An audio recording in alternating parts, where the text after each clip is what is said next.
Bem, amigo, sou o pastor Tupirani, o primeiro pregador preso no regime político democrático.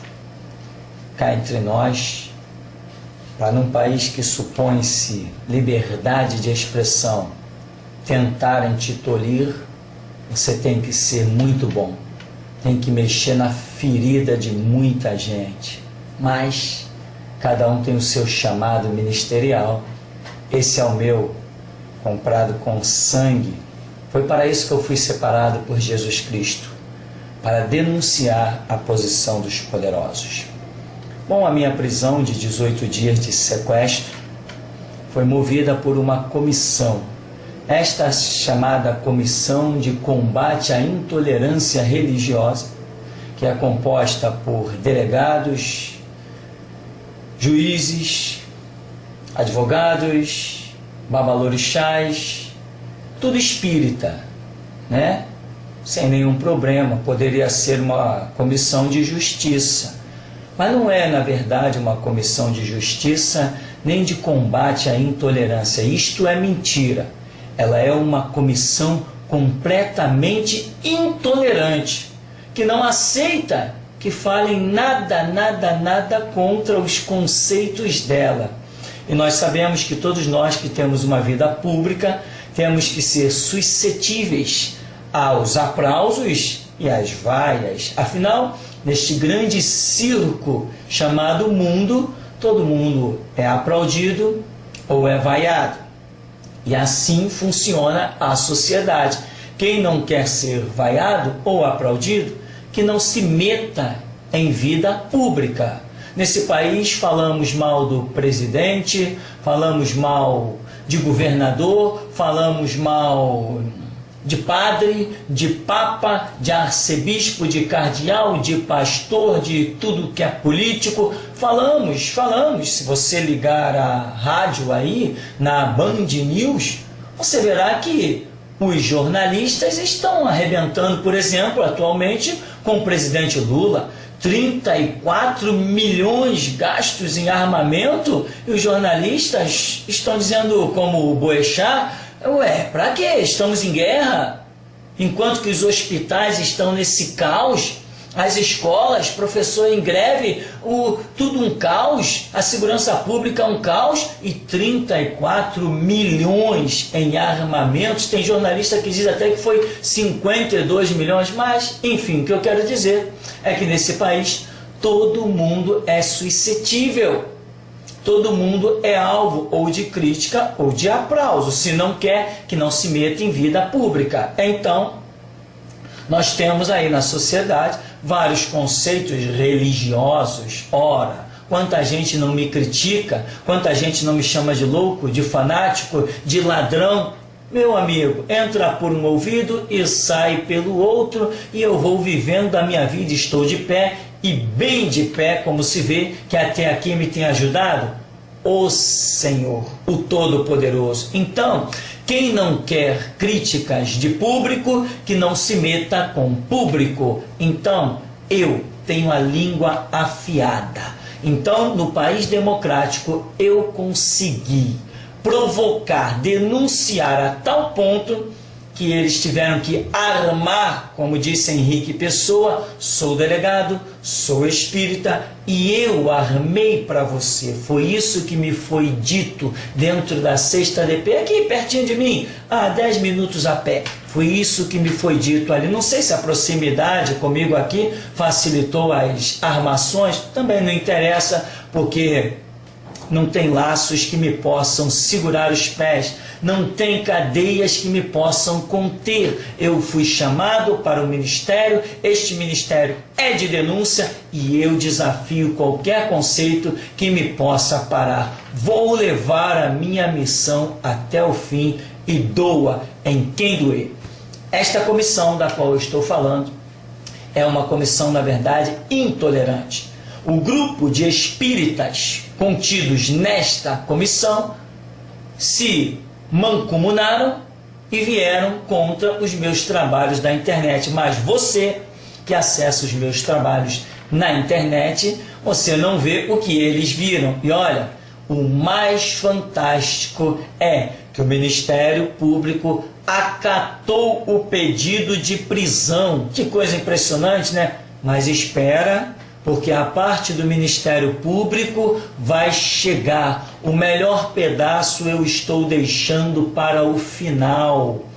O melhor pedaço fica para o final. A dona doutora juíza Maria Elisa Peixoto Lubanco decretou a minha prisão. Eu passei 18 dias preso, e que ninguém pense que isso vai ficar por isso mesmo. Não, tem muita briga pela frente. Calma, mas tudo é um por um, como eu já tenho prometido em vídeos anteriores, é um por um, tá? Então, quem eu sou? Eu sou um pregador da Escritura Sagrada. Eu estou aqui diante para minha tela de computador, meu LCD, 17 polegadas. Eu tenho textos que eu vou ler para você, são textos dos trabalhos que estão na internet. Veja bem, existem várias ideologias. Hitler teve a dele, eu considero ele um louco. Se Hitler fosse vivo, olharia para mim e dizia, não, louco é você. Stalin teve uma ideologia, eu digo, aquele camarada era um maluco, não merecia viver. Se Stalin fosse vivo hoje, ele diria que eu não mereço viver. Pegaria o exército dele e mandaria me matar. É assim que acontece ideologias, sabia? Só que a ideologia do Evangelho, ela não discrimina a pessoa de ninguém. Porém, o Evangelho discrimina, sim, conceitos que, segundo a Escritura, são considerados pagãos, satânicos. Então, muitas dessas coisas são ditas, mas nenhum ser humano nesta nação pode apresentar-se perante mim e dizer que eu o tenha ofendido pessoalmente. Agora, quanto a conceitos ideológicos, conceitos doutrinários, religiosos, com certeza sou culpado. Não tolero, não desce na minha garganta nenhuma doutrina a não ser o Evangelho de Jesus Cristo. Por quê? Porque dos outros pratos, um dia eu comi, das outras águas bebi, e agora eu digo, daquelas águas não beberei jamais, porque eu sei a diferença. Eu nasci espírita, fui católico praticante, hoje, por opção e liberdade, sou crente há 23 anos. E não adianta, que eu não vou mudar a minha retórica. Por quê? Porque eu conheci os outros pratos. Hoje o prato do Evangelho me satisfaz plenamente e me dá todas as respostas.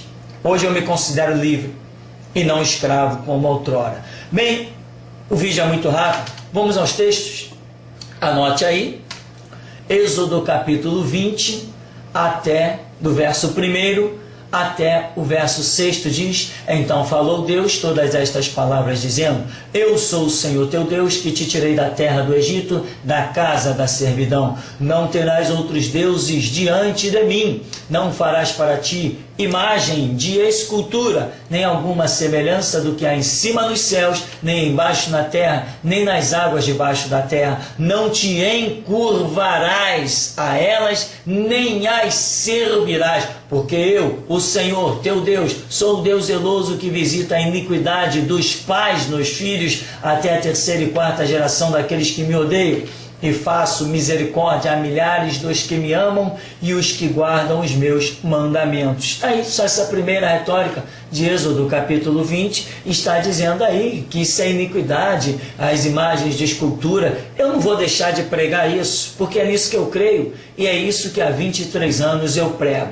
Vamos lá, Deuteronômio 18, a partir do verso 9 até o verso 13, diz: quando entrares na terra que o Senhor teu Deus te der, não aprenderás a fazer conforme as abominações daquelas nações. Entre ti se não achará quem faça passar pelo fogo o seu filho ou sua filha, nem adivinhador, nem prognosticador, nem agoureiro, nem feiticeiro, nem encantador, nem quem consulte a um espírito adivinhador, nem mágico, nem quem consulte os mortos.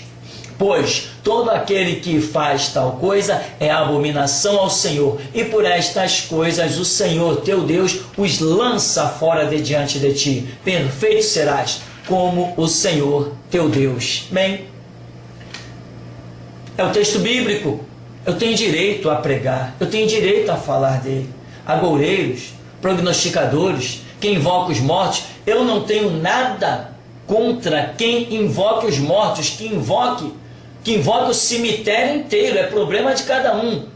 Pode invocar o que quiser, eu não tenho nada com isso. Porém, tenho o direito de abominar uma doutrina que leve uma pessoa a invocar os mortos. Por quê? Porque creio nessa ideologia que compactua com a Escritura. É nisso que eu creio. Para mim, a Bíblia é a palavra de Deus. Foi ela que me pôs de pé, foi ela que me curou, foi ela que me deu dignidade. Então, senhores, procurem outro caminho. Cortar a minha língua não é possível. Diz então aqui, seguindo o Salmo 115, a partir do verso 2 até o verso 9. Porque dirão os gentios, onde está o seu Deus? Mas o nosso Deus está nos céus, fez tudo o que lhe agradou. Os ídolos são prata e ouro, obra das mãos dos homens. Tem boca, mas não falam. Olhos têm, mas não veem. Tem ouvidos, mas não ouvem. Narizes têm, mas não cheiram. Tem mãos, mas não apalpam. Pés têm, mas não andam. Nem som algum sai da sua garganta. A eles se tornem semelhantes os que os fazem, assim como todos os que neles confiam. Israel confia no Senhor, Ele é o seu auxílio e o seu escudo. É nessa ideologia que eu creio. Eu creio que quem adora as imagens de escultura está morto semelhante a elas, como diz aqui o Salmo 115, que eu estou lendo na tela do meu computador, que é texto bíblico que eu retirei das Escrituras. Eu vou pregar isso enquanto eu viver, e meus dias, acreditem, ainda são um pouco longos. Não que me agrade tanto viver tanto tempo, porque eu sei o reino a que eu pertenço e anseio ir para lá. Mas esse é o texto. Será que eu não tenho direito a ler e colocar na internet um texto que eu creio? Eu não tenho direito a compor as minhas próprias escrituras e poesias e colocar o que eu penso? Tanta gente está colocando tanta besteira lá, inclusive até antissemitismo tem na escritura, pedofilia, isso sim tem que ser até certo ponto combatido, até certo ponto. A pedofilia é radical, claro, mas antissemitismo. E sobre isso ainda vem uma palavra aí que vocês vão ver, uma coisa da qual fui acusado e tenho como provar que não foi verdadeira. A coisa vai ficar meio séria para o lado de algumas pessoas que tem nome de delegados. A coisa vai ficar séria, muito séria. A coisa já está pronta, inclusive, tá ok? Só estou esperando a hora certa de colocar para fora. Então, eu tenho liberdade. Eu não estou aqui agredindo um católico. Eu estou aqui dizendo que a ideologia católica das imagens de escultura e do espiritismo, eu não compactuo com elas. Quer ver uma coisa? Isaías, capítulo 8, versos 19 e 20. Quando, pois, vos disserem, consultai os que têm espíritos familiares, você sabe, né? E os adivinhos, você sabe, que chiureiam e murmuram entre os dentes. Nós conhecemos isso muito bem. Porventura não consultará o povo ao seu Deus? A favor dos vivos, consultar-se-ão os mortos? É uma ironia na pergunta bíblica. O verso 20. À lei e ao testemunho. Se eles não falarem segundo esta palavra, é porque não há luz neles. A Escritura está criticando. A Escritura traz uma crítica milenar dos que consultam espíritos de mortos, adivinhos, familiares, que chiureiam e murmuram entre os dentes. Ora, eu acho que eu tenho liberdade de colocar isso aonde eu quiser e eu não preciso que ninguém me autorize, vou continuar fazendo. Isaías 45, do verso 20 ao 22. Congregai-vos e vinde, chegai-vos juntos, os que escapastes das nações. Nada sabem os que conduzem em procissão as suas imagens de escultura, feitas de madeira, e rogam a um Deus que não pode salvar. Anunciai e chegai-vos e tomai conselho todos juntos. Quem fez ouvir isto desde a antiguidade? Quem desde então anunciou? Porventura não sou eu, o Senhor? Pois não há outro Deus senão eu, Deus justo e salvador, não há além de mim. Olhai para mim e sereis salvos, vós todos os termos da terra, porque eu sou Deus e não há outro. Bem, a Escritura está dizendo que nada sabem os que carregam em procissão as suas imagens de escultura. Eu não tenho nada contra as pessoas que carregam em procissão as suas imagens de escultura. Não tenho nada contra elas. Nada. Na minha porta bate constantemente essas pessoas. E eu estou pronto a ajudá-las como cristão. Me sinto na obrigação de estender a minha mão ao próximo. Mas tenho direito de abominar a ideologia do meu próximo. Não tenho direito de lançar mão dele. Não tenho direito de agredi-lo. Não tenho direito de ofender a sua pessoa, a sua personalidade, mas tenho o direito de discordar das suas retóricas. Eu já fui aluno nos colégios e já discordei de professor de filosofia, já discordei de professor de matemática, de física e de ciências pelos caminhos que usavam. Afinal de contas, o professor não é a autoridade máxima dentro de um colégio. A autoridade máxima dentro de um colégio é a ciência. E quem pesquisa e estuda, esse sabe. Se o professor é bom, pode ser até que ele saiba também. Bom, eu não posso demorar muito. Diz Atos 16, do verso 16 até o 20. Aconteceu que indo nós à oração, está escrevendo, é Lucas, nos saiu ao encontro uma jovem que tinha espírito de adivinhação, a qual, adivinhando, dava grande lucro aos seus senhores. Esta, seguindo a Paulo e a nós, clamava dizendo: estes homens que nos anunciam o caminho da salvação são servos do Deus Altíssimo. E isto fez ela por muitos dias, mas Paulo, perturbado, voltou-se e disse ao Espírito: em nome de Jesus Cristo te mando que saias dela. E ela na mesma hora ficou liberta, na mesma hora o Espírito saiu. E vendo seus senhores, olha aí, vendo seus senhores que a esperança do seu lucro estava perdida, prenderam Paulo e Silas e os levaram à praça à presença dos magistrados. E, apresentando-os aos magistrados, disseram: estes homens, sendo judeus, perturbaram a nossa cidade. Ainda diz mais: e nos expõe costumes que não nos é lícito receber nem praticar, visto que somos romanos.